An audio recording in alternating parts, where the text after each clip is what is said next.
Good morning, ASEAN. Good morning, His Excellency Dr. Kanchamekha, Secretary of State, Ministry, Posts and Telecommunication, Cambodia. Our special guest, former Minister, ICT, Indonesia, Mr. Rudiantara, Assistant Professor, Dr. Natapon, and CEO, President, Department, Digital Economy Promotion Agency, Ministry, Digital Economy and Society, Thailand. Dr. Su from Mampu. Mampu is known as Malaysia Administrative Modernization and Management Planning Unit, Malaysia. Pak Semi,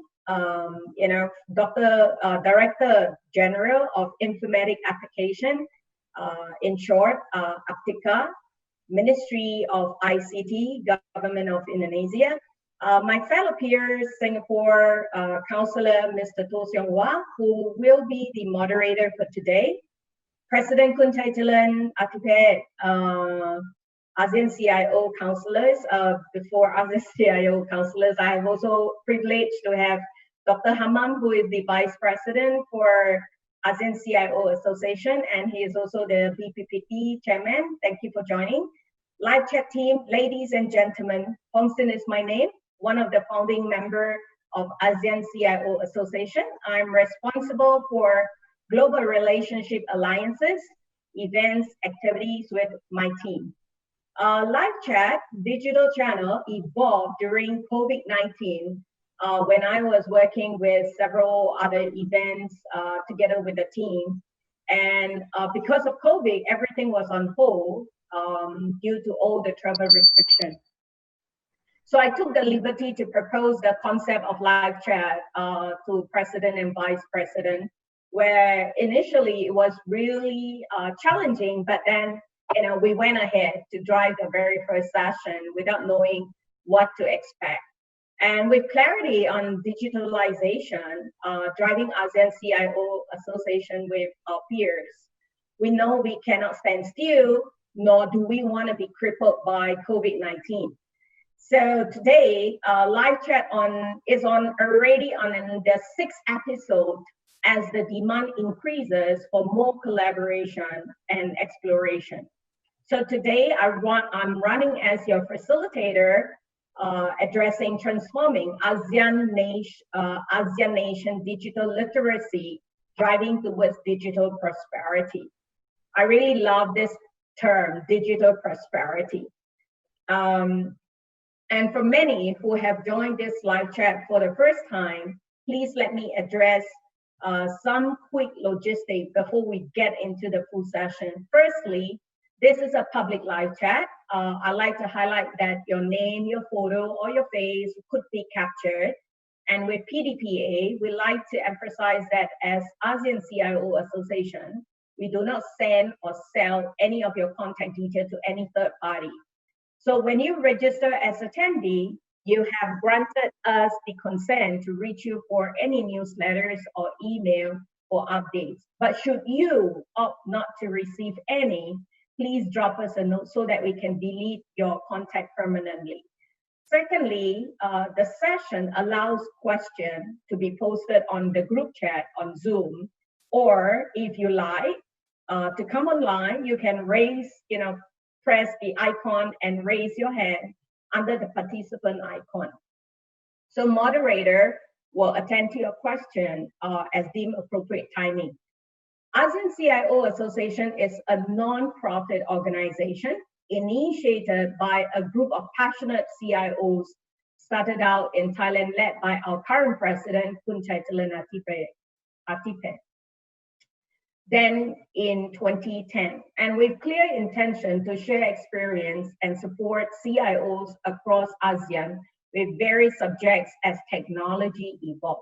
So all personnel in ASEAN CIO are volunteers, and yet we have very strong alliances across the region, whether within ASEAN or even internationally, that ink MOU with us and plan to support ASEAN initiatives aligning closely to ASEAN Digital Master Plan.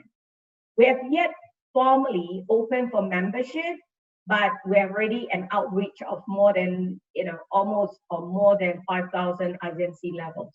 So as we continue to refresh the contact through events and activities that line up to serve our 10 initiatives created for entire ASEAN digital adoption and to transformation.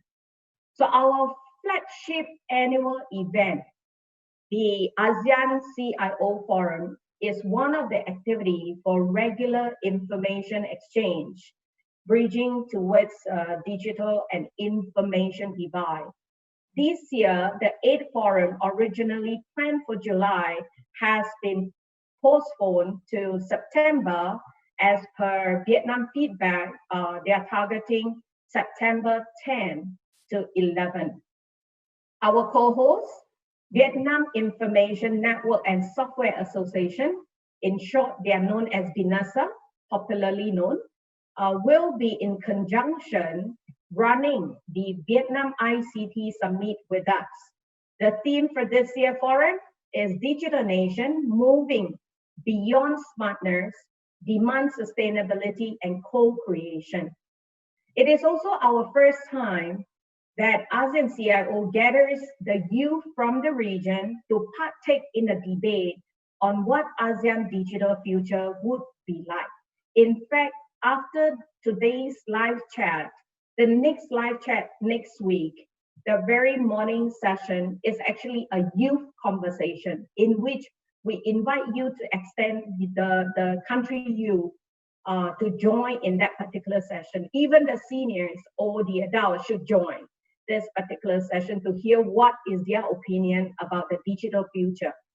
So other events like CISO Forum, which is under the helm of Dr. Haman and with Ibu Safitri and Pak Andi, they has actually also planned for the CISO Forum. At this point, tentatively, they have not finalized the date because we do not know what is the status for the COVID situation. Hydroinformatics, right the report, working together with the ASEAN Hydroinformatics Center. Basically, we'll be talking about digital water, writing the report and how technology actually plays a work in the water aspect has been scheduled in Thailand in October. Green Exchange Community, a 6 to 9 months program led by Seong Hwa, who is our Singapore counselor, would also be working with me to launch this campaign sometime either end of this year, if not early next year. So live chat digital channel commit to define requirement and refine intention of keeping in touch to serve the digital literacy conversation for ASEAN citizens, drive digital economy towards digital prosperity. In that set, we have actually created 9 channels that focus on the demand by the people. Business consulting channel, coaching channel will be upcoming in July. Cybersecurity channel, you will get to hear this pretty frequent. City and urbanization channel, digital transformation, digital water, digital funding, green and sustainability, and last but not least, on the women and youth channel. So in alignment to ASEAN Digital Master Plan 2025, ASEAN CIO Association has to work on with the respective leaders leading the conversation on digital prosperity to understand the economic benefits of optimizing information technology revolution. So this means working on bridging information and digital divide to expand interest of digitalization and promote the benefit to change for greater economy. The truth is that while the benefits of new technology are often exaggerated at first, they usually, takes time to inch towards the confidence. And then later on, you see that it exceeds some of the expectation to moderate to long term. And this is exactly what has happened with the digital revolution. And the digital economy is more than fulfilling its original promise, with digital adoption rate exceeding even most optimistic forecasts compared a decade ago.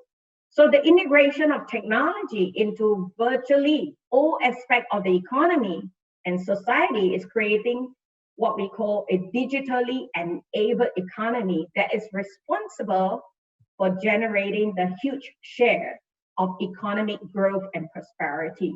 Just to mention a few of what is happening in ASEAN countries like Cambodia. All right, years ago they are talking about basic digital infrastructure, but today it has been growing very, very fast. The mobile broadband as a measure of mobile cellular subscription in Cambodia grew in fast pace. Malaysia has been leading this whole conversation on digital economy for the longest time, and they have also seen a lot of progress in terms of the overall economy. Philippines, all right, it places digital literacy at the center of national education agenda. Singapore reported digital economy to grow 700 million or more as the demand shift due to COVID-19 and see a shift in consumer demand to online. Thailand, interestingly, on overall, you're going to hear from Dr. Natapon, but I just picked this information up that very interestingly, a bank, some commercial bank, gets into the competition in food delivery app. Why? By collecting some of this data, the bank probably would be able to produce or provide, better loan or getting more information, customers' insight in order to serve the customers better. And the list goes on. So live chat 6 session is suggested transforming ASEAN national digital literacy, driving towards digital prosperity, was actually coined together with His Excellency Dr. Kantamita. I'm very honored to actually have him suggested this particular topic as we continue to brainstorm. Let me bring on my peer, ASEAN CIO Association Counselor for Singapore, Mr. Toh Seong Hwa. I was in search for someone to work with on this particular chapter and this particular live chat. And he came to mind because he brings with him a good 20 years of experience in public sector as IT Director, previously known IDA, Infocom Development Authority of Singapore. He led a whole of the government technology project that valued more than 1.3 billion on standard operating environment and even more function that. He's a change catalyst with commercial foresight. Today, he is the CEO of Energy Market Corporation, and he has also attained a very steady growth trajectory by developing organization capability. Seong Hwa drives the efficient management Singapore wholesale electricity market operation. So he has a very good reef of experience. And so, Seong Hwa, now, it's over to you to introduce all your distinguished plenary to join the session. Seong Hwa? Hi, Hong Sin. Very, very thank you for the kind introduction. And greetings and good day to everyone joining us this morning in the live chat. My name is Seong Hwa, and I'm the moderator for this morning's live chat. So I guess, and I hope everyone is doing well. And I want to start off with this live chat to wish everyone good health, because we are living in a very challenging and unprecedented period. It is estimated that at some point, 1/3 of the world's population were at some kind of lockdown or movement restriction. We have never seen this before in our lifetime, and in I think all of our lifetime, if I can say that. But thankfully, we have the digital tools to help us to connect to our families and our friends. Personally, from my own personal experience, Singapore is in some kind of circuit breaker measure, which is a movement restriction or lockdown. So my son is learning from home, right? From distant home-based learning. And I'm using WhatsApp to communicate with my parent because I can't visit them. So my parent, even at their age, has to learn digital tools, technology, in order to stay connected. So we can see that digital tools now is indispensable, individually and for business. It is no longer an option. It is a must in our current context. And it also helps to make this live chat happen as we are talking now, connecting us, all of us at this very moment. So that brings us very nicely to the topic today, which is transforming ASEAN nation digital literacy, driving towards digital prosperity. So just let me just take the next few minutes to set the stage for this live chat. If ASEAN were a single country, we would be already the 7th largest economy in the world, right? With a combined GDP of somewhere $2.4 trillion. And we are projected to grow to the 4th largest economy by 2050. Right? ASEAN also has the 3rd largest workforce in the world, behind China and India. And we are home to more than 650 million people. And a breakdown of these demographics is between the age of 5 and 19, the schooling years, that constitute to about 25% of ASEAN population, 1/4 of it. And about half the ASEAN population is also now in what we call the economically productive age group, right? Which is contributing to the GDP growth. So we are looking at quite a large addressable population size when we want to talk about literacy, digital literacy. So ASEAN presents huge growth opportunity for companies and government. And I think the next key question is, how do you connect this vast region, which is made up of very diverse culture, diverse language, race, religion, so that as a whole, this region can fulfill our vast potential. So joining me today is a very distinguished panel of plenary speakers. And first, let me express my appreciation to them for taking their precious time out to join us today and to share with us their valuable insight and experience in this topic. So what I'm going to do next is I'll invite the plenary speaker to individually share with us their views and insight on this topic before we dive into the Q&A session. So I would like to welcome His Excellency Dr. Khan, Secretary of State, Ministry, Post and Telecommunication of Cambodia. Dr. Khan, if you may, share with us your insights and your view on this topic this morning. Over to you, Dr. Khan.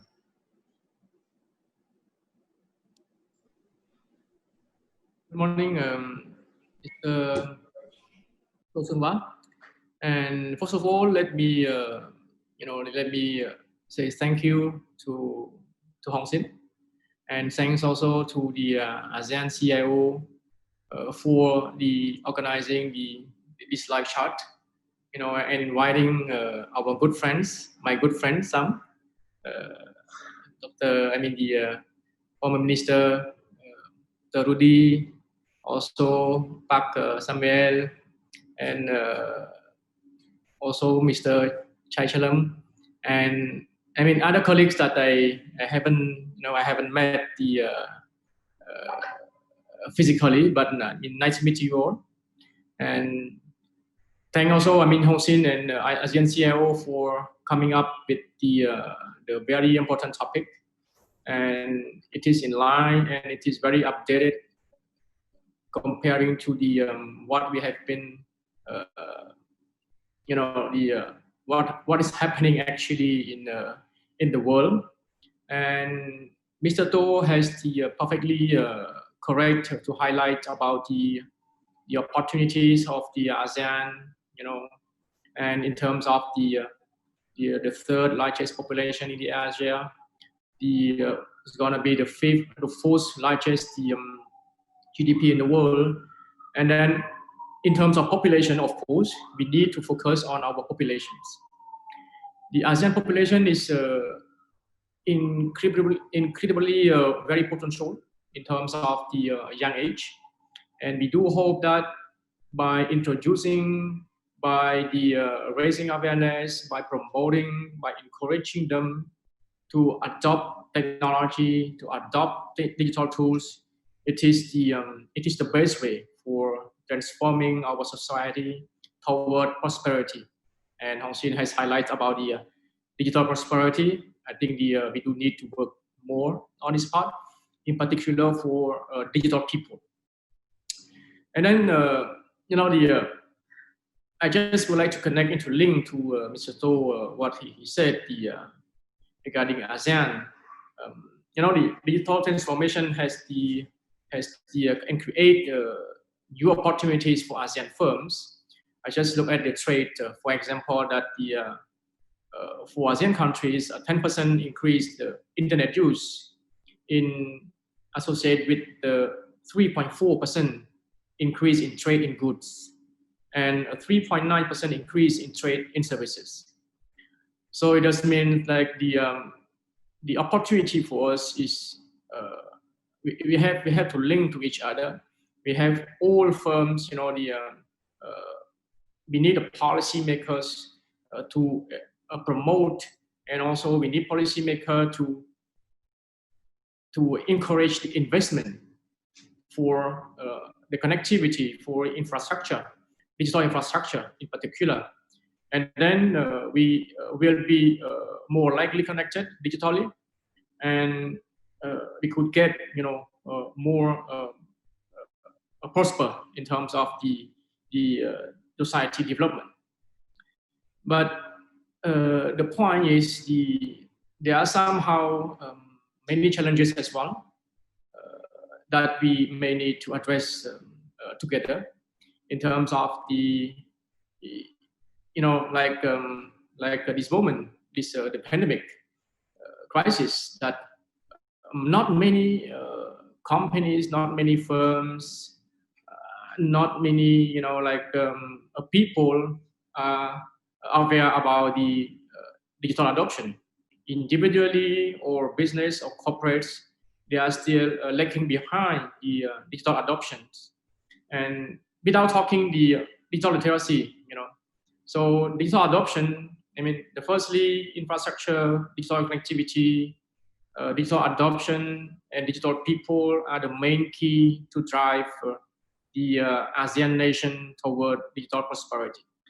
So, I just would like to recommend that the ASEAN firms or ASEAN SMEs, or ASEAN digital population, we should adopt the digital technology faster, and we should change the environment.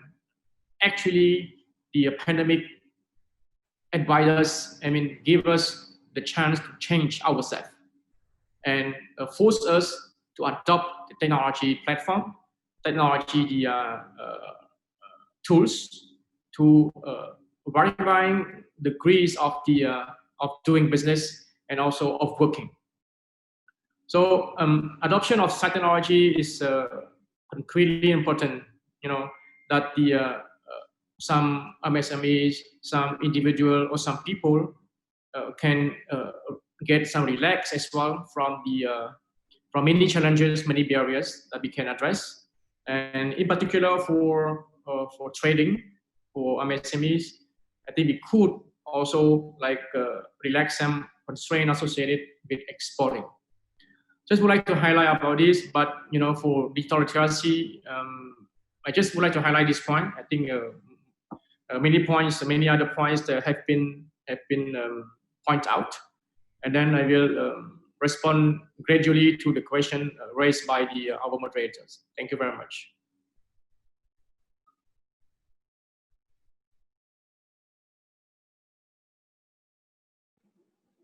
Thank you, His Excellency Dr. Khan, for sharing us your valuable insights. And I fully agree that we need, as a region, to find adoption faster. And it just happens so that the pandemic environment that we are operating now forces us to move even faster. So may I just take the opportunity to invite the next plenary speaker. His name is Professor Dr. Dr. Rudy, and he likes to be called Rudy, more informally. He is familiar to many of us as the digital guru, and he was also the former minister of Ministry of ICT in Indonesia. Very honored to have Rudy joining us today. Rudy, over to you. Could you share with us your views and perspective in this area? Thank you, Songhua. Number one, I think you speak on me too high. I'm not a digital guru, to be frank with you, but I mingle a lot with my friends from ICT sector.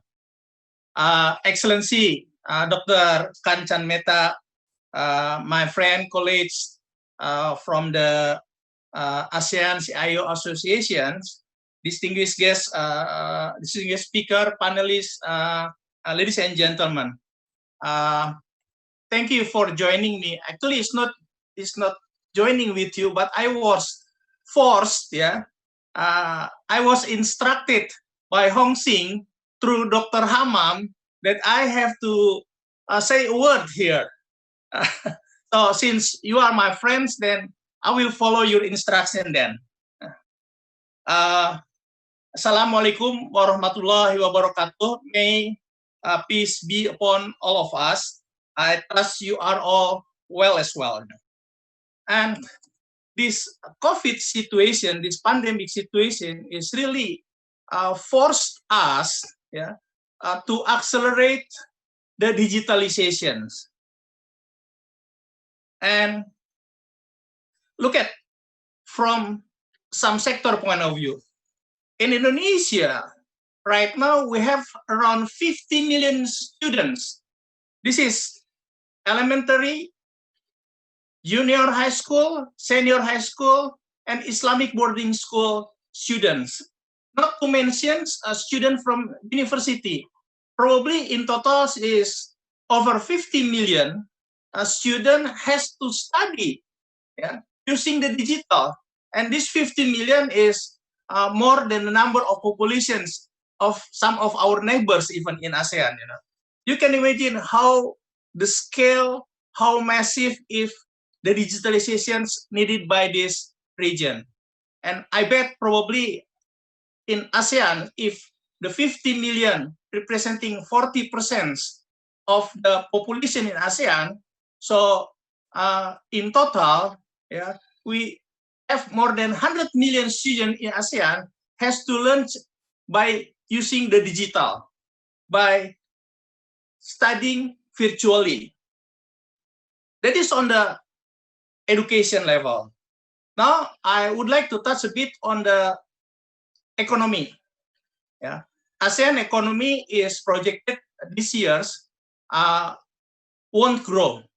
If all ASEANs with around 2.5 trillion GDP is having zero growth, zero actually is not growth, but having is not negative, it's not recession, is good enough for us. For the time being, for the first quarter, some of our countries in ASEAN experience negative economic growth, and some only few countries experience the positive growth. Now, I closely monitor on the digital economy, in particular on the e-commerce. In Indonesia, we experience the growth of the e-commerce in Indonesia. In first quarter 2019, compared to the first quarter 2020, where we already entered into the COVID situations. The first quarter 2019, the GMV of the e-commerce Indonesia valued at around 3.8 billion US dollars. But in 2020, first quarters already achieved 7.1 billion dollar. So to us, these pandemic situations even create more opportunity in the digital economy. Of course, some of the sectors in the digital and the e-commerce went down, and some of them is increased. For instance, electronics is decreased. Why? Because less people buying the cell phone. But groceries and personal cares are increased dramatically from 15 years last year to 27% this year. So, and we are expecting even in the second quarter of 2020, the GMV of e-commerce Indonesia will be higher compared to the first quarter. That is a bit on the economy in Indonesia. Coming back into the forced situations, we are forced actually. We didn't anticipate that we have to accelerate digitalizations, not only in Indonesia, also in ASEAN and in other parts of the world. And this is what we call is the early waves of digitalization. We are forced to do that. We have to see from several layers, from infrastructures up to the applications level. From infrastructures, we anticipate that even the 5G will be implemented sooner than expected in ASEAN. Why? Because we need bandwidth. Luckily, our friends in Cambodia, they have built the fiber to the home, FTTH, a couple years ago. Now you are enjoying the true broadband in the country. But for some countries in Indonesia, we have able to connect the whole regions throughout the country, more than 514 regencies and major cities already connected by the broadband. But we still have to deal with an access. That is for infrastructure point of view. So that's why we anticipate that the 5G is coming sooner than projected earlier. And look at from the application point of view. I got the data from the Play Stores. This year's, from January to February, I think the average number apps increased in the Play Stores are around 20 to 23,000 monthly. Sorry, that was 2019 on average 23,000. But this during COVID, particularly on last May, the number of new apps increased at the number 43,000. This is new apps in the Play Stores. This is showing that infrastructure has to be built as soon as possible, and the creativity also reflected by the new apps in the Play Store are increasing dramatically. Now, coming back into the digital literacy. Digital literacy, I think everyone knows that this is very important to us. But what I have to share with you is probably what we call is the person-centered digital literacy. It's not only digital literacy, but has to be person-centered digital literacy. That number one, we have to improve the technical proficiency. Number two, we have to provide the ambience or environment that increase creations, innovations, and research. Number three, information, data, and content. Number four, teaching, learning, and self-development. Number five, communication, collaborations, and participation. Number six is digital identity, well-being, safety, and security. I would like to explore a bit on the last item, which is safety and security. You know, because there is some question as well from Mr. Firdaus. Yeah, I watched from the chat here that whether we also would like to address the security in this case. I will come up with the numbers on the global breach number. Yeah. Based on one report, yeah, they conduct the survey for more than 500 corporations globally and more than 3,000 CIO globally. The cost of breach per per company, the global average is already reached almost $4 million. The highest ones is the healthcare. Yeah, it's around $6.5 million. And cost of loss per record is $150. And the most interestingly, yeah, time to identify and contain the breach is around 280 days. That means actually we never realize in our system there is a sitting potential breach already, because the time to recover is almost 280 days on average. You know? And most of the problems in this security issue is malicious attack, and the most common expensive one as the root cause breach. I think Hong Sin and a friend, at least with 6 items, we can have another 6 live chat within the ASEAN CIO Association. By this, I would like to conclude my remarks to everyone, and thank you to everyone. Assalamualaikum warahmatullahi wabarakatuh. Waalaikumsalam.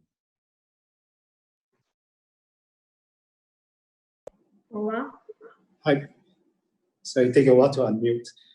Thanks, Rudy. You brought up very good points there, and it's stunning to learn that even in this current context of pandemic, the e-commerce is experiencing exponential growth, if I can put it, in Indonesia. So the key question is whether can the infrastructure catch up and to enable all this e-commerce innovation to take place during this time. And 5G will be a key technology that will happen sooner than not in ASEAN, and it will be key to connecting all of us together. As e-commerce grows, security also plays an important role to safeguard against financial losses and identity issues. These are very good learning points for all of us to take home. May I now invite the next plenary speaker. He is Professor Dr. Natapong. He's the CEO, President in the Department of Economic Promotion Agency, Ministry of Digital Economy and Society in Thailand. So it'll be interesting now to hear from Thailand what's their view and perspective in this issue. So over to you, Dr. Natapong, please.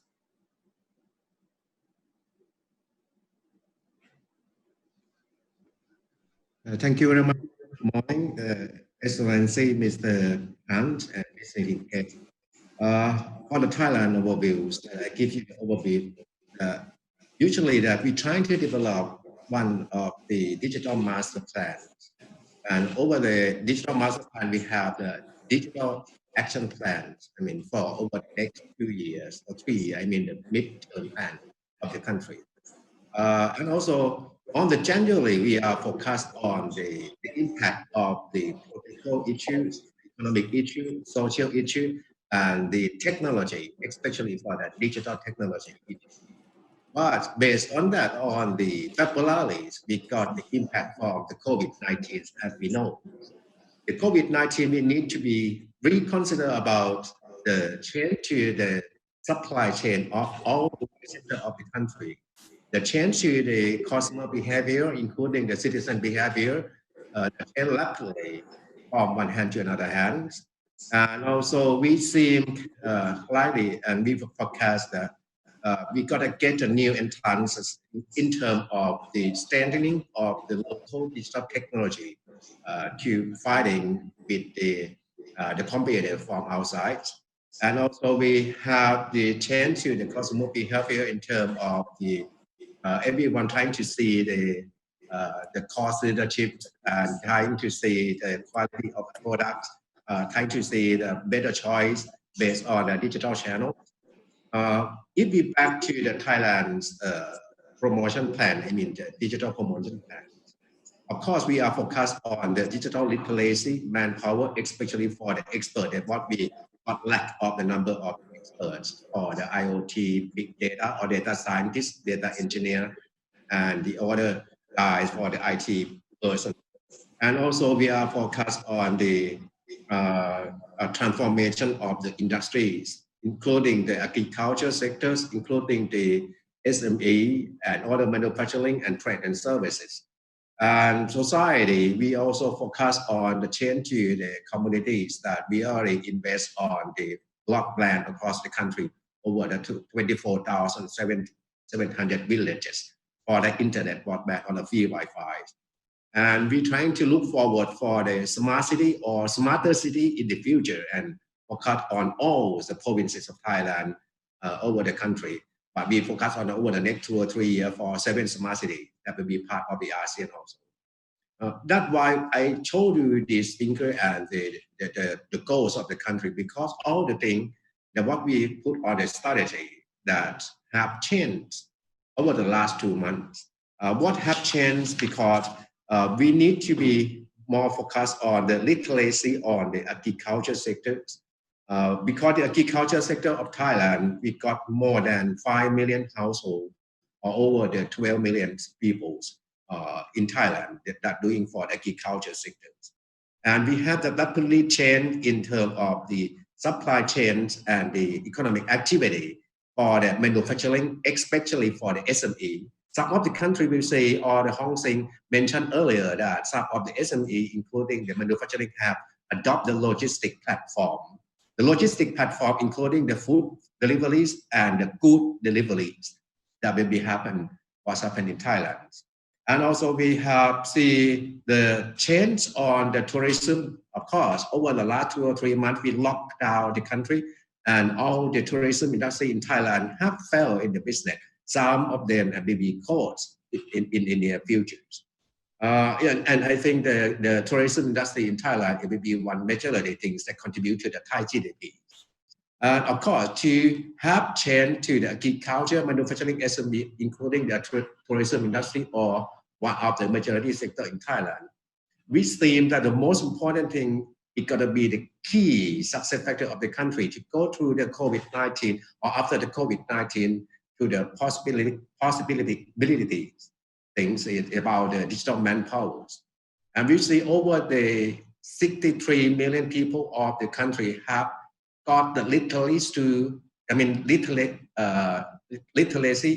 through the practices of the digital technology over the last 2 or 3 months.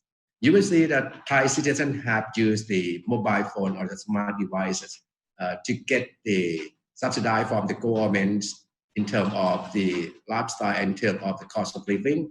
You will see the Thai citizens get used to use the fintechs or get used to use all the new platform over the last 2 or 3 months. That maybe I got to discuss later on the sections. That's what I trying to see to tell all of you that what in Thailand that have been changed over the last 2 or 3 months is it seemed like it to be not really applied to all the ASEAN members, but how can we solve the problem or prepare for over the future after the COVID-19? For example, that what is going to be the new style of the agriculture sector, a new style of the manufacturing sectors, a new style of the SMEs, and also including the educational sectors. What we know is that all the things we need to strengthening all the local startup to be one of the mechanism to drive all the things. Because if we are not strengthening all the local startup, that we got to lose the opportunity to get growth in the futures. That may be the first law that what is the my overview or introduction to the what happened in Thailand right now. Thank you.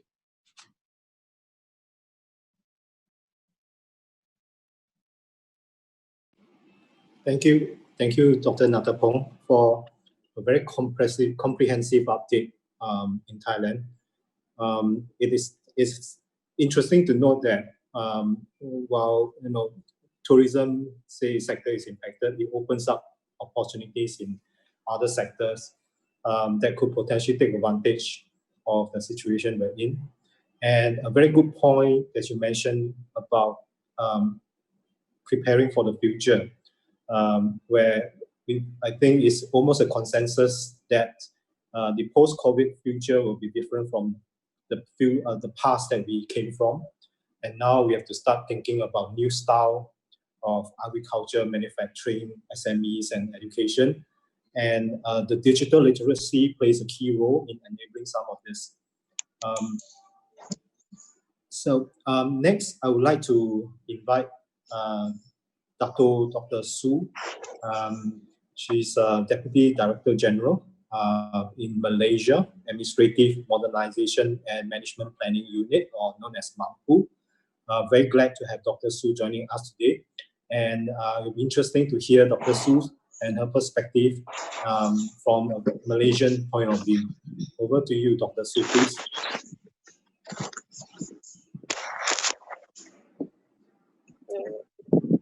Oh, wait.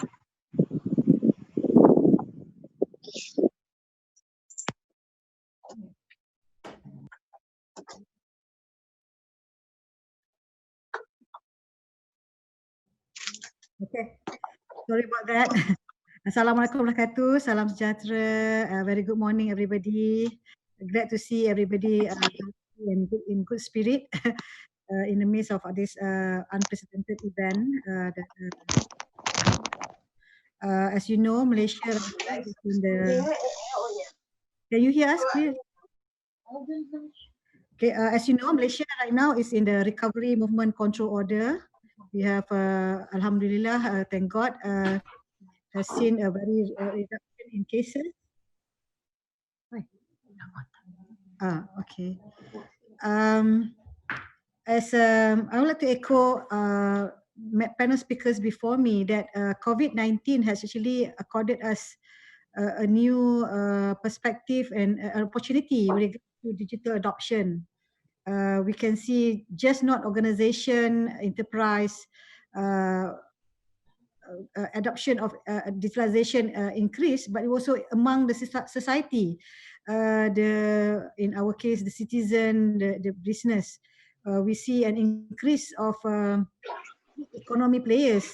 The demand for food delivery has increased, and that sort of thing. So in Malaysia, digital economy is something that is a national agenda. For 2018, it was digital economy contributed to 18.5% to the GDP, and it was projected that in 2022 is going to increase to 1%. But I suspect that this situation right now has actually opened up an opportunity for a greater projection of digital adoption or digital economy.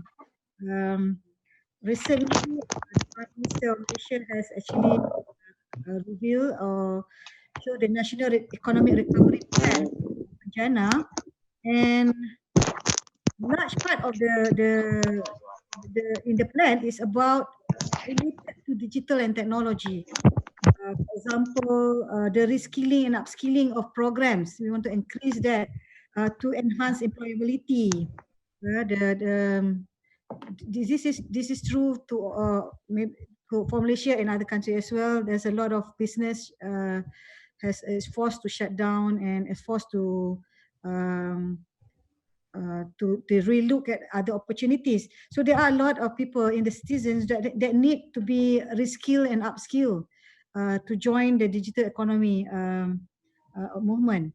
And also part of the plan is to promote gig economy, to provide for the social safety net system for the gig economy and the informal sector of the workforce, to put them on the SOCSO, social economic. And to encourage work from home, the nearly more than 2 months of MCO, a lot of people work from home, and not all of them have access to technology actually, but hence government is trying to encourage that arrangement by giving tax deduction for employers to allow for more flexible work from home arrangement, to undertake enhancement of their existing work from home policy, to give income tax exemption for employees who to basically buy handphone, notebook, and tablet. As you know, those are the necessary tools for work from home or joining the digital economy, and also special income tax relief for the purchase of the handphone. Even though in Malaysia, statistically, basically 87.4% of Malaysian actually gone online, and out of those 93% actually accessing through their handphone, because we have quite a good penetration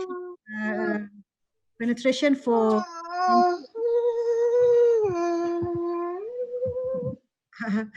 I can hear somebody singing or um, so we have a good starting point in terms of penetration, broadband penetration, handphone and internet access. However, having said that, there are a lot of the segment of the society are still without. So this plan, this recovery plan, is to a greater participation of the other segment. And interesting about e-learning and productivity activities. To encourage more access to internet, some of the incentive motivation also given. Free 1 gig per day from 8 to 6 p.m. for education and productivity is given to the citizen industry alike. Yeah, and this is one of the important thing about the plan is also to encourage e-commerce adoption by the small and medium enterprise. In Malaysia, SME contribute to a large to the economy, which is about 70%. And while e-commerce, I shared before this, the digital economy is 18.5% in the 2018. Interesting that 43% of those 18% is really contributed by e-commerce. So, but we see a huge potential, still huge potential there for e-commerce adoption. And what is the role of beside the role of the industry, government agencies has a role to facilitate this digital economy by also having a digital platform to bridge government agencies facilitating it to the digital economy who actually providing this digital platform. And for that also government is giving fundings and encouraging for the e-commerce platform. Because I'm from government, one of the motivation or opportunity in the COVID, we realized we need to reduce face-to-face government service delivery. Although we have actually set a target last year, for this year, all government services need to achieve at least 40% end-to-end online services. I think this post-COVID sees, I think, a greater, even though we are not adjusting that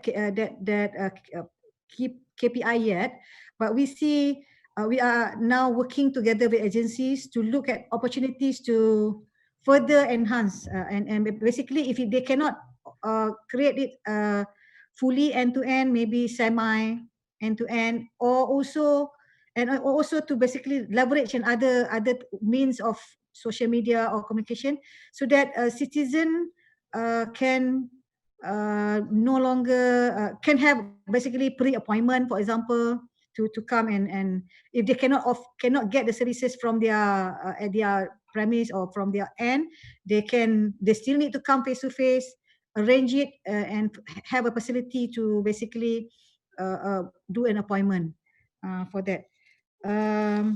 You may probably heard about government giving 50 ringgit for the e-wallet. So beside the giving the 50 ringgit for e-wallet for the target, actually I think the other agenda is to actually to create awareness about the masses to adopt technology, to be aware that this financial technology through e-wallet is something that is can be for the masses. So we see an interesting exponential growth of adoption of the e-wallet and e-payment. So I think I would like to come back to digital literacy. Digital literacy is something that is because if you go for the digitalization, it's important to include everybody in this digital journey. And digital literacy does not mean only in the primary, secondary, tertiary, but also in the industry. I mentioned about the need to upskill and reskill some of the workforce. In Malaysian public sector, we have a digital government capability and competency roadmap, essentially to tackle for the leaders to have a better digital literacy and digital mindset in formulating policy, in looking at the in managing and provide leadership towards digital adoption. And also for the digital workforce, the digital player like the ITs, they need to continuously learn new things. And last but not least is the other workforce who traditionally do things analog, in an analog way, or they need to be reskilled because some of the services are not going to be digital. So this is the segment of the Malaysian public sector workforce that need to be reskilled and upskilled to do things differently. So we get question about, so you digitalize and automated, what about us? We are doing these things. So the message to them is, you have other things, you have an opportunity to learn about data, before this, maybe you man the counter, then we reskill you, maybe you now learn how to do data cleansing, data gathering, because data is the new, I don't say oil, it's soil. I think data is the something that we need to pay attention to, because it can be a real game changer for enterprise, for industry, for the nation, in fact. So for Malaysian public sector, in the next 5 years, while we did say government, digital government, data-driven government before this, moving forward, we want data intelligence to be one of the strategic thrusts to galvanize everybody towards thinking, let's share data, let's make data-driven decision, let's make data-driven policy formulation, and let's adopt AI, let's adopt IoT. IoT and edge computing are the one that will generate more data points, and AI we're going to leverage on data. So that is the in the public sector, yeah. So in terms of literacy, digital literacy, I addressed already in public sector. In the private sector, or as a nation as a whole, MDEC, one of our organization that drive digital digital literacy actually go on a lot of that digital inclusivity program.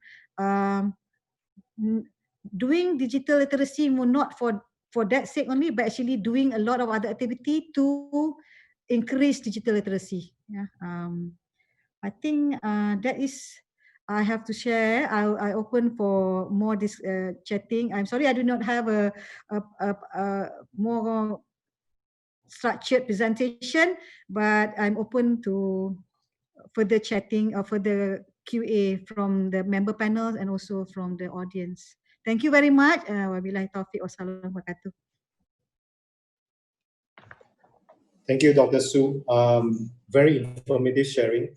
And sometimes the best sharing or presentation is unstructured, I find, because you are really speaking off the cuff and sharing what you feel is important.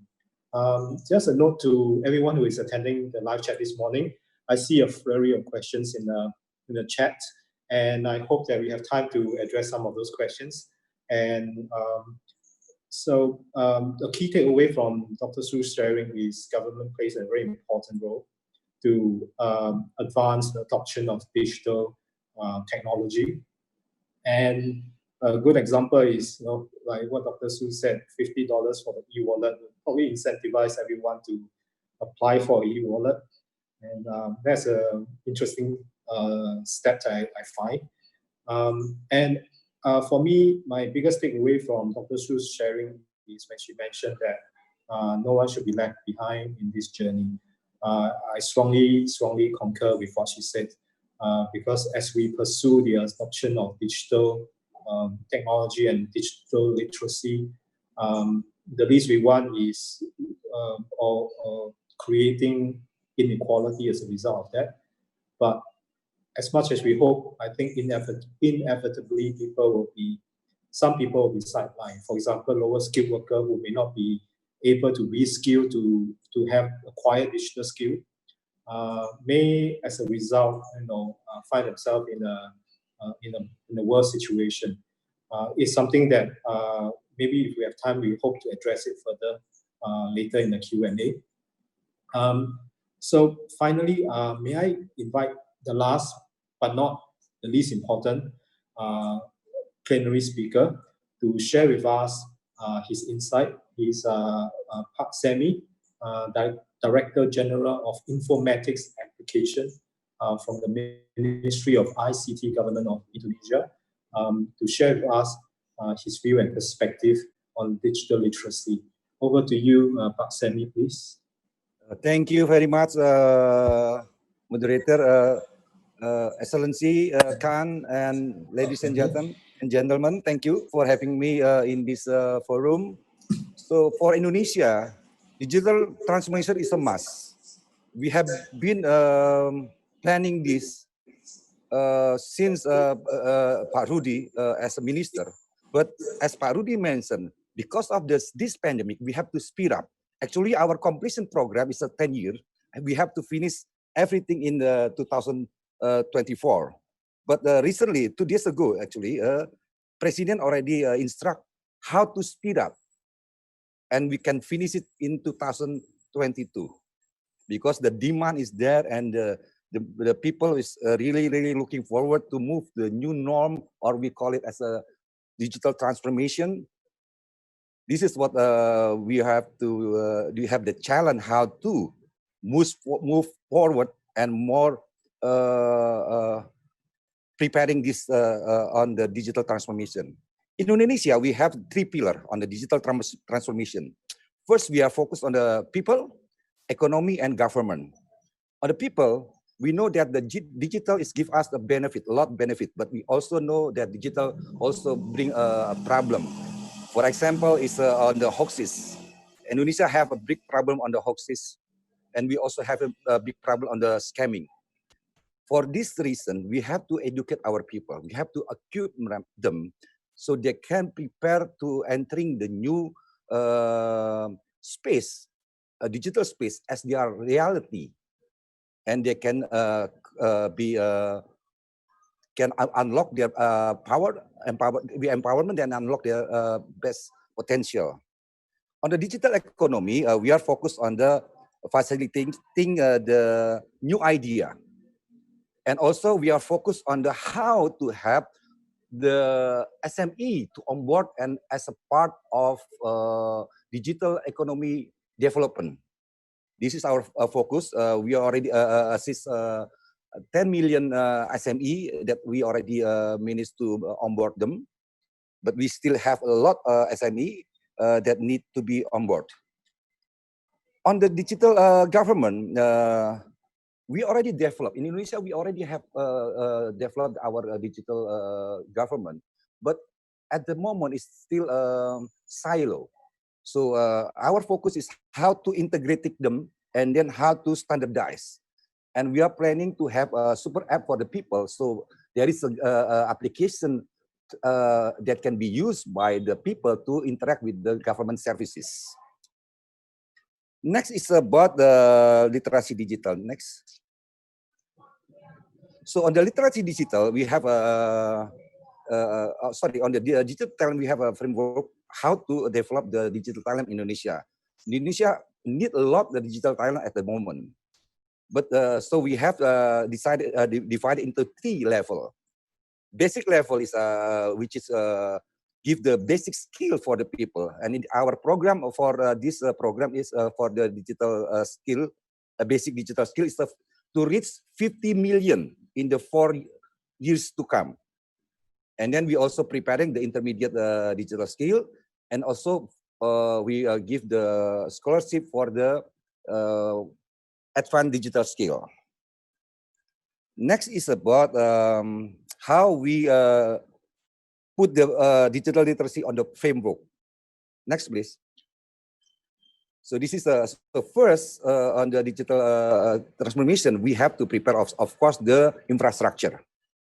Without the infrastructure, digital infrastructure, we cannot connect people in the digital world. Second, we have to prepare the regulation. At the moment, we already have the information and transaction law, and now we are already have a bill for the data protection. So we hope this year, actually, the plan is should be finished in this coming August, but due to the pandemic, I think will be a delay. But we are trying to speed up because we need the regulation to put the umbrella on the development of the digital transformation in Indonesia.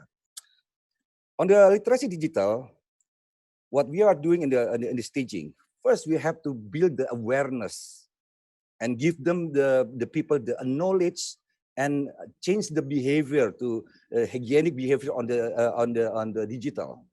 Of course, we're going to adding them with the digital skill. Next, please.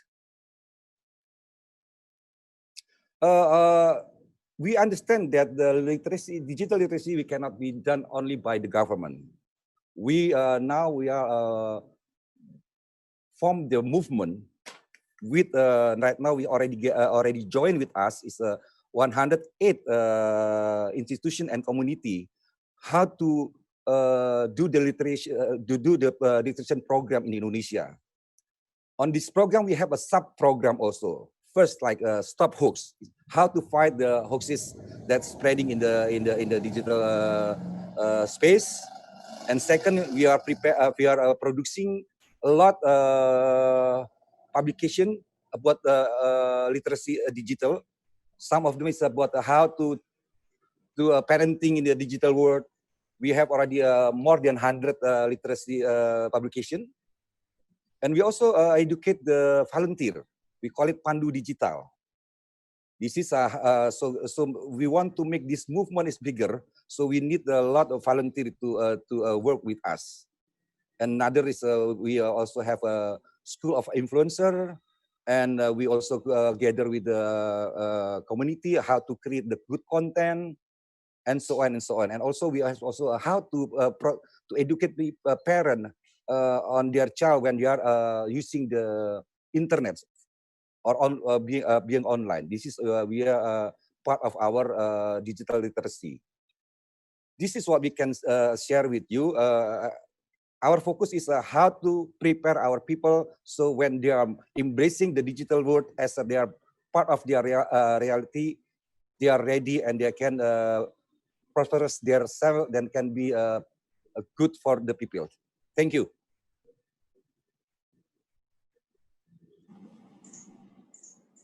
Thank you, Pak Semi, for the very insightful sharing.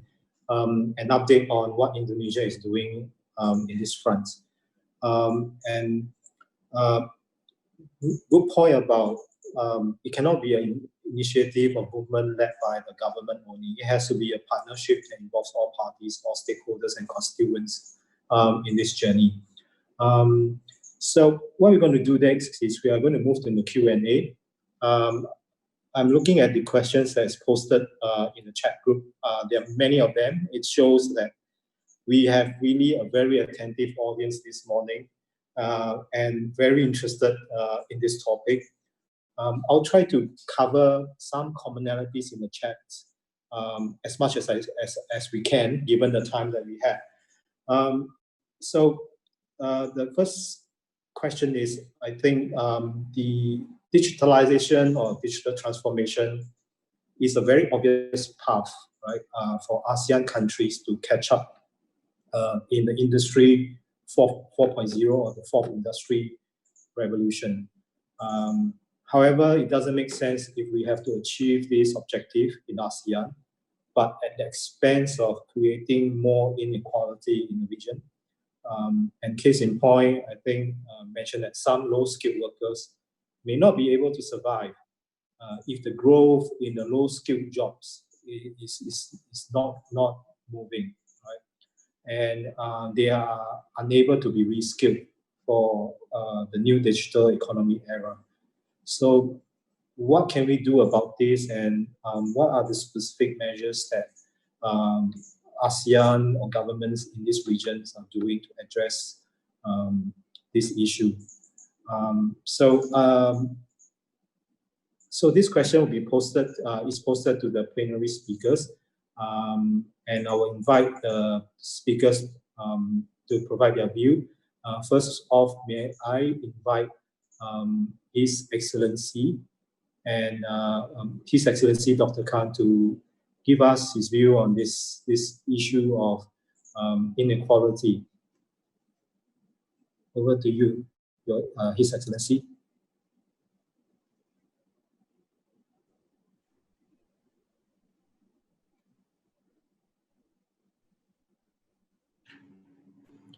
I think thank you for the question. Inequality is I don't think it's a proper word or the is a good wording, but you know, most of us try to prepare the in particular the awareness and the policy to support our young population. I think Cambodia and the ASEAN countries, ASEAN member states are the same thing. At the same level of the thinking to narrow digital gap, to the to develop and to promote more investment in terms of digital infrastructure and also digital programs. And for us, you know, like earlier I haven't mentioned about the about Cambodian, that the actually during this mandate, you know, the sixth mandate of the government from 2018 to 2023, we are focusing on several priorities to be ready for digital economy and also the industry revolution 4.0. The first priority for us is the policy, I mean the strategy framework that the government is speeding up due to the pandemic, acknowledging that, you know, the technology is becoming more and more important. We are right now speeding up the digital economy, long-term digital economy strategy framework to be finished by this year. And we encourage also to expand digital infrastructure. Actually, we do have, you know, 2 submarine cables, but we may need more. and optical fiber, fiber to the FTTH, fiber to the home, almost the completed, but it's still challenging for Cambodia, that we may need, to focus more, because Cambodia adopt the mobile broadband since the beginning, since 1995, instead of the fixed phone, fixed broadband. So we're relying on the mobile technology more than the FTTH. That's why the internet penetration, mobile penetration in 2020 is more than 100%, 106%, and the 4G broadband coverage is about like 80%. But they still, the infrastructure, digital infrastructure is challenging for corporates, for business, and for industry, in particular for manufacturing. And the third point is about what you have mentioned about the about digital skills. Actually, we are preparing the assessment. Indonesia is more advanced than us in terms of the preparing the digital talents development framework. And for us, we just preparing since last December. We are launching digital skill assessment study, with many stakeholders to know and to see where we are right now.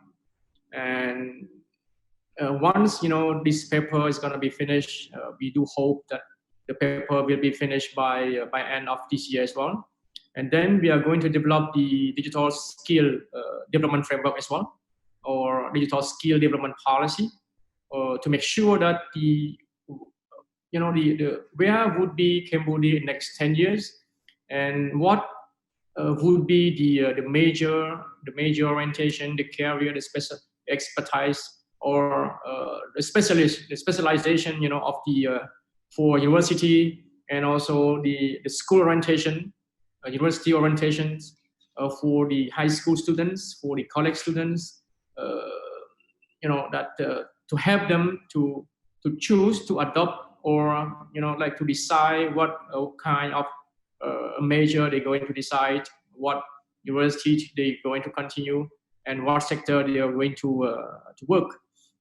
So this is the digital skill, the third pillar of our priority. At the same time, digital literacy is playing a very crucial role also, that we have been working since about like 3 years already with the line ministry, in particular with the Ministry of the Education, Youth and Sport, by promoting, by developing school lab, the smart school. Actually, we do have like 500 high school in around the country. And we are working closely with the Ministry of Education to build and to develop the school lab for them. I think it would be finished, hopefully, hopefully that not all schools would be equipped, but we try the government tries our best for equip them. In particular, we are developing right now the e-learning platform, digital education platform for them. Like I think in Malaysia, Dr. Su also, I mean, we have a similar platform. We have similar idea that to allow our high school or college student or primary students to access to digital contents. In particular, they use the broadband, the bandwidth, not the daytime, but the nighttime between like 7 p.m. to 6 a.m. to allow them to access to download digital contents. And then the daytime they can learn, they can access to whatever, to which lesson their teachers, their professor, give them in particular. And this platform also will be finished. I think we're going to post all the YouTube video about teaching, about any subject, for high school or college students. And this one is going to be finished by, I think, by end of this month. Digital platform for Ministry of Education. And the first point is regarding, digital literacy is driving a digital economy. So, but at the same time, to reach a digital economy, we may need several phases to be implemented, to be executed. It's like digital literacy drive innovation. So you cannot have the innovation without adoption of the technology of digital tools. Innovation is coming with the startup, with the entrepreneurial culture, with the link between the startup and MSME, and so the ecosystem of the innovation linked with the digital literacy is quite important for us, and we have built it. We have developed it since 3 years ago, and then we keep doing this. We keep working very closely with the startup, with the MSMEs, and the line ministry as well. In particular, during the pandemic, we have been mobilizing the all stakeholders to conduct a survey. What would be the impact of the COVID-19 to the MSME, to the startup, to innovation, to our young, talented, and then based on this, we submit. They submit, not we, but they submit to the government, and we have been coming up, with the 4 package of stimulus to help them already, and I think that it hopefully it could help, and let's see, in September what would be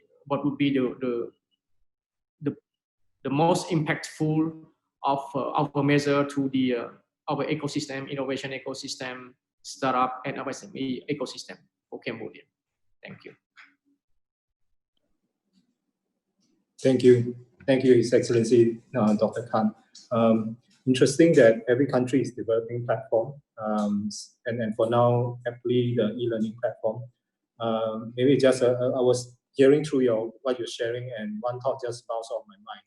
If we could have Gojek or Grab for ASEAN, growing good ASEAN companies, maybe we could also extend the same opportunities to other companies to develop a common platform, pan-ASEAN platform, be it e-learning or other applications, as what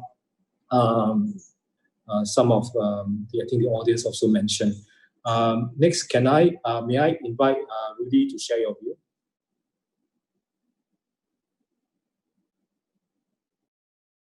On this inequality.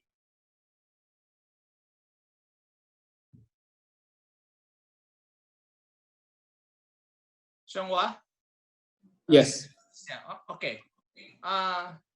We have to see this inequality in Indonesia context is from geographical point of view. Why? Because the telecommunications business is structured and the license if issued to the corporations. As a corporations, they are focusing on the business. They would like to build the infrastructures in the regions that financially feasible. Basically, they will put the spoon where the mouth is. Yeah. And because this policy has been there for 2 decades, the implications is there is an equality from the infrastructure point of view, ICT infrastructure point of view, in particular telecommunication infrastructure point of view in Indonesia. So, but government come up with what you call is affirmative policy. So all operators, they are compulsory to allocate or to contribute to the program what you call as a universal service obligations. So 1/4% of their gross revenue has to be contributed to develop the USO region. We have right now around 200 millions of the gross revenue of the industry. So at least we have around 2.5 million or 3 million US dollars every year for USO program. Is that enough? No. So government come up even with the further affirmative policy. This has to be affirmative policy. Yeah. Government come up with an idea of the program, we call it the PPP, public-private partnerships.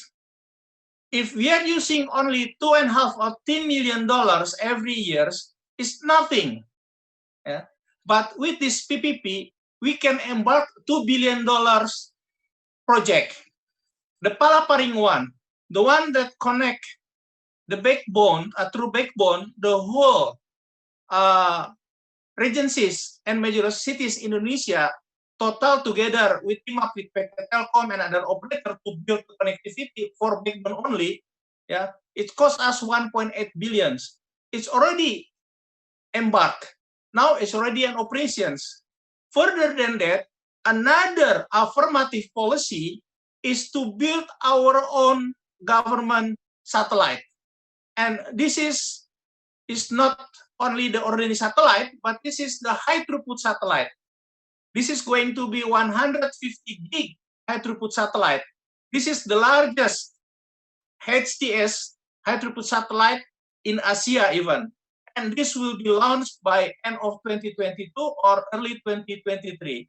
Again, to cover the area that are not covered by the operators. So the government has to step in. For any inequality, the sample that I share with you is geographical inequality or economic inequality or demographic inequality. Of course, there's also another definition on equality. So whether for the younger generations or youth even, now for younger generations, they are more adaptive to the development of the technology. Sometimes, probably, yeah, I have a friend who has the Zoom meeting with us, but the one who prepare the connectivity is not my friend, but not their son, their children, but their grandchildren at the age of 6 years or 7 years. So adaptability on the younger generation is better. So there is also inequality. But again, government has to step in for every inequality. Why? The right to have an access of ICT, the right to have an access of internet is everyone right. It's like the human right. I think that is my comment on the equality. Thank you, Xianghua. Thank you, Rudy. Yeah, so maybe if I can take this opportunity to rephrase it, maybe inequality, not the best word. So a better word probably would be inclusiveness. How can we include everyone in this journey? Next, may I have Prof. Dr. Natapong to share your views? Thank you. From my point of view, thank you for changing the word into the inclusiveness. Usually, as I mentioned on the first section, that we have a big change after the COVID and now during the COVID-19. From my point of view, that we need to see the linkage between the private sectors and the public sectors. That the private sector and the public sectors can be share the experiences to solve the problems. And of course, from my point of view, that we introduced to the government, that we're trying to matching the startups, I mean the local startup of Thailand, to be one of the key players to solve the problem of the country through the matching program. The matching program, that means the government need to absorb the risky of the agriculture sector, what I mentioned earlier, the rail sector of Thailand, the citizens who would like to adopt the technology from the local startup.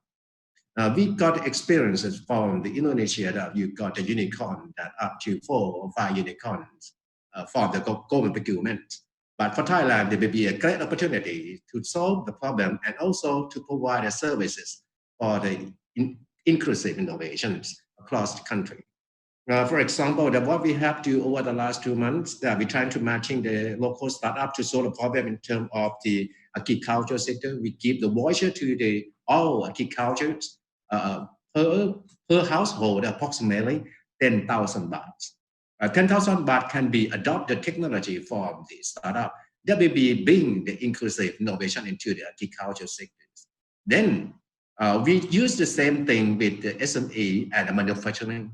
Of course, the main aim of this project of the DBAR and the government is to matching the startup, I mean the local startup, and to solve the problems of all the real sectors and give them the opportunity for the inclusive innovation. Because if we got to ask the government agency or the publics or university to do instead, I think that's going to be the right way doing the future after the COVID. The next thing that for the educational sectors, the question to ourselves and to our agency and to the government, how can the all the more than 14 million people can be get a new knowledge or new skill or can reskill through the digital platform?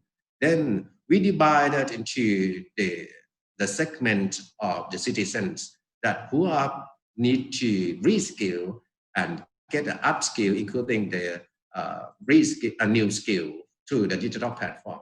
First, it is our child. Second, is our new generation or the student in the high school, junior school, and of course, our workforce is going to be unemployment for up to 7 million or to 8 million unemployment after the COVID. Is it possible? And also our aging that we got almost 13 million people across the country for the aging. All four segments, how can they get into the education platform, I mean the edtech or the learning platforms, but not from the private only, but from the government sector as well. Then we try to create a digital platform like a Thai Digitization, like a Thai skill for the unemployment or for the one who see for a new career path. And we create a digital skill with the private sector to teach the student, who get access into the free Wi-Fi of the government infrastructure. We get incorporate with the large firms to introduce the coding platforms to the high school and to the kindergarten levels. And we trying to change the gaming sector or the game sector to create new content for the codings. For example, we change the ROV arenas into the coding arena. We ask the private sector to do instead of the government or to the public sectors. That will be a new way for a new normal or the new economies because they seem to be survive in the business. If the government supporting them to run the business as usual, of course, they're going to get a failures because the impact of the COVID, impact of the economic sectors, and the impact of the society factor that have been changed. But if they change the business and help the government to achieve the goal and to help the Thai citizens to access into a new lifestyle, that could be the better ways. And of course, we get incorporated with the private sector, especially for the large firm in Thailand, like PTTs, the petroleum companies, and also the university like Kasetsart, Chulalongkorn, Thammasat, the top university of Thailand, and also the industrial estate. Everyone seems to be survived after the COVID. What is going to be survived? We need to grow up the business of them. For example, the Amata, how can we create a new business to help the industry or the manufacturing in the estate of the Amata to be survived after the COVID? Of course, they need to make a reskill and upskill the workforce at the industrial estate. University also, they need to change the curriculums from the previous one into the new one, because the new one that we need to very focus on the big data that we got lack of them. We need to see about the IoT, Internet of Things. We need to learn about the AI, artificial intelligence. All issue will be the needed of the student, in especially for the higher education or the university for the bachelor degree. Of course, what I'm trying to say is to change the way to drive all the sectors to do their own responsibility. But helping them to be survive in their own responsibility to a better style or better things to achieve the same goal with the government and the Thai citizens. Another example that I'm trying to give you an overview is that we get in cooperate with the private sector to matching the one who get lost on the jobs or one who gonna get unemployed after the COVID. We are forecast that in Thailand we gonna get unemployment up to 7 to 8 million people after the COVID because the business it gets stuck not only for the COVID but for the global economy also. Though 7 to 8 million people, we need to find a job that we need to get from the private sectors, including the public sector sometimes. What we need to develop the platform because we need to give the educational system to be changed and to develop together for a new platform to serve all the unemployment workforce to get back to work. Get back to work, that means get back to the real sector, get back to the new careers. This will be the starting point of a new education, not I mean the lifelong learning, or it's going to be the new things that we need to be focused for the futures. Another examples that I have done and planned for the next step is for the Thai skill. Of course, of those 7 million people or 8 million people, not all of them going to get back to work. That means we are forecast approximately 30% or 40% can get back to work. What if the rest is 60%? They're going to get another career path, or get to be their own business, or going to be an entrepreneur, or going to be the SME startup, going to be the digital startup, whatever. Then we're trying to develop the platform to help the Thailand to access into a new opportunity. What we call the inclusive innovation, because they can create their own life. They can create their own knowledge or skill, and they can learn. After they learn, then they get a new career.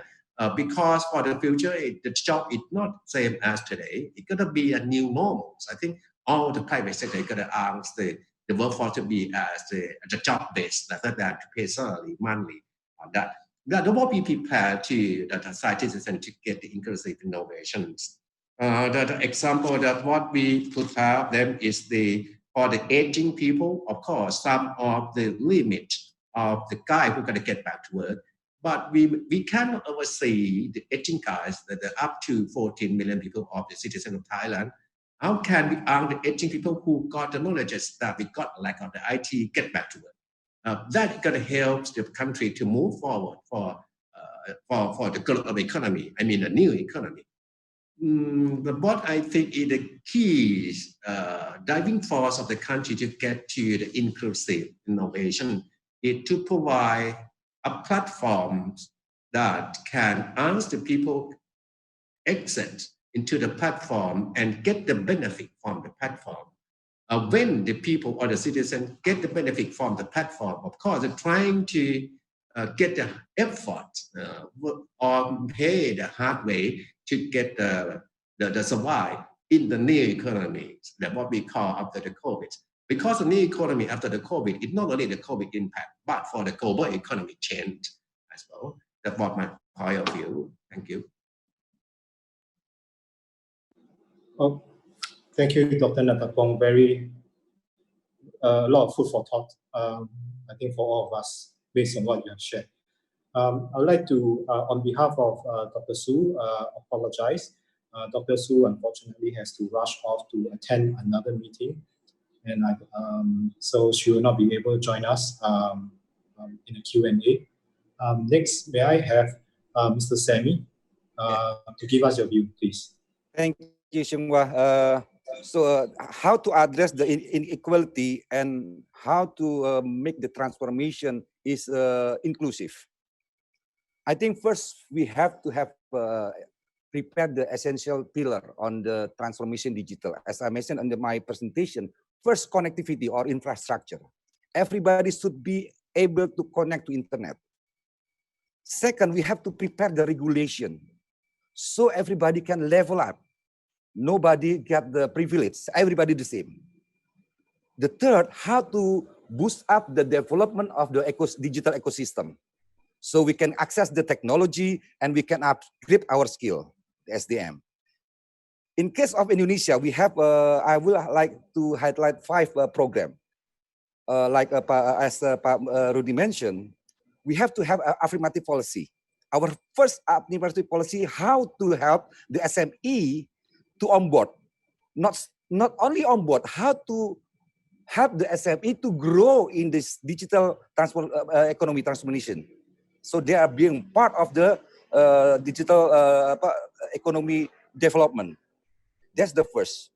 Second, we have to upgrade the skill. The skill for everybody. We are aiming for the unemployment. They can access our program. We call it Prakerja. So before you work or between the work. But also we are aiming to the people, for the people that are looking forward to upgrade their skill. This is the program we call it Prakerja. Second is digital talent. On the preparing the need of the industry on the digital talent, we are working closely with the industry. Well, big names like IBM, Cisco, AWS, Google, and also local company. And the third one, we also preparing the young entrepreneur. We have a program called 1000 Startup. This is a program for the digital entrepreneur. What this product is, program is, we are helping them to actualize their dream, and with the series of program and mentoring, and until they are ready to launch their product. Even we are now thinking about give them the seed fund. And then the fourth one is about, the fifth one is how to give the program like Thailand just mentioned is coding for everybody. We have an online coding course that everybody can join, but we are focused on the high school student, but we also cater for other people who really want to know how to code. This is how we are addressing your question, how to sort up the inequality, or how to make the transformation, digital transformation is for inclusive for everybody.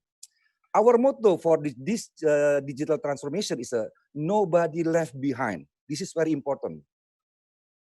If we have that vision, nobody left behind, the inequality or inclusiveness can be addressed. That's my thought. Thank you, Sungwa. Thank you, Pak Semi. I strongly and I can't agree more that nobody should be left behind.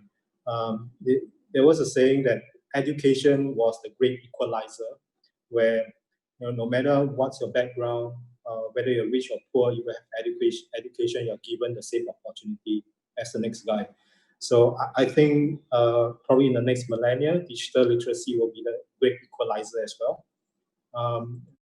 So very insightful to hear the views and from all the speakers this morning.